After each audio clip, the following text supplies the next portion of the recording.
الحمد لله أبدع أفلك والصلاة على من كان نبي معي والتين والصلاة على رسوله وآله وأصحابه أجمعين.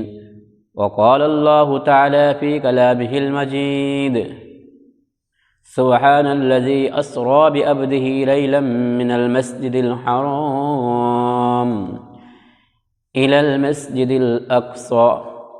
وقال النبي صلى الله عليه وسلم: من بنى لله مسجدا بنى الله له بيتا فيه جنة أو كما قال عليه الصلاة والسلام।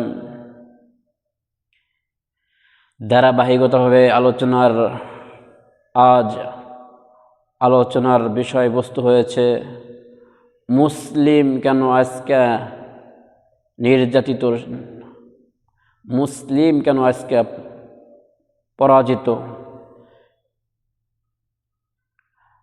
আজ আমরা গোটা পৃথিবীতে মুসলিমরা বেশি, কিন্তু আজ মুসলিমরা মায়েরও খাচ্ছি বেশি।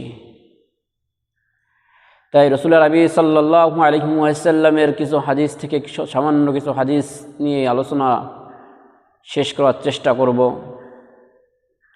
মুসলমানদের প্রথম কিবলা ছিল বাইতুল মুকাদ্দাস।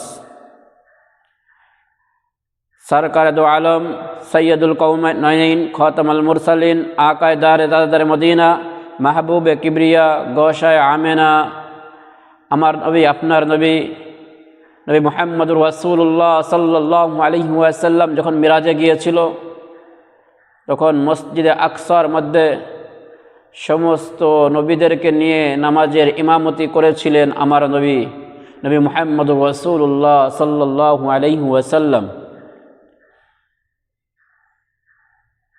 সমস্ত নবীদেরকে নিয়ে নামাজের ইমামতি করেছিলেন আমার নবী আপনার নবী।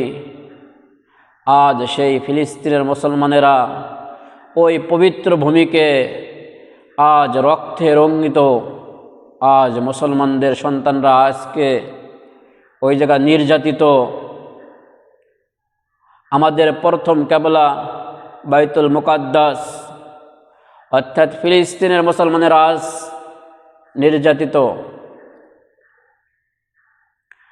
সরকার দো আলম নবী মুহাম্মদুর রাসূলুল্লাহ সাল্লাল্লাহু আলাইহি ওয়াসাল্লামের একটি হাদিস, রাসূল নবী সাল্লাল্লাহু আলাইহি ওয়াসাল্লাম বলেন যে এক সময় এমন হবে যে মুসলমানরা ইহুদিদের সাথে এমনভাবে যুদ্ধে লিপ্ত হবে, যার কারণ যে যুদ্ধে মুসলমানেরা বিজয় লাভ করবে, ইহুদিরা পালায়ন করবে। শুধু পালায়ন করে ক্ষান্ত হবে না, ইহুদিবাদীরা যেই জায়গায় যেই স্থানে পালায়ন করবে ওই স্থানে করবে, হে মুমিন, হে মুসলমান, এই জায়গা ইহুদি পালিয়ে আছে, এই পাথরের নিচে ইহুদি পালিয়ে আছে, এই গাছের নিচে ইহুদি পালিয়ে আছে। ওই গাছগুলো কথা বলতে থাকবে, ওই পাথরগুলো কথা বলতে থাকবে। একটি গাছ বাদে সমস্ত গাছগুলো এরকম সাক্ষ্য দিতে থাকবে যে মুসলমান, এই জায়গায় ইহুদি পালিয়ে আছে, এই গাছের নিচে ইহুদি পালিয়ে আছে। সেই সময় বেশি দূরে নয়।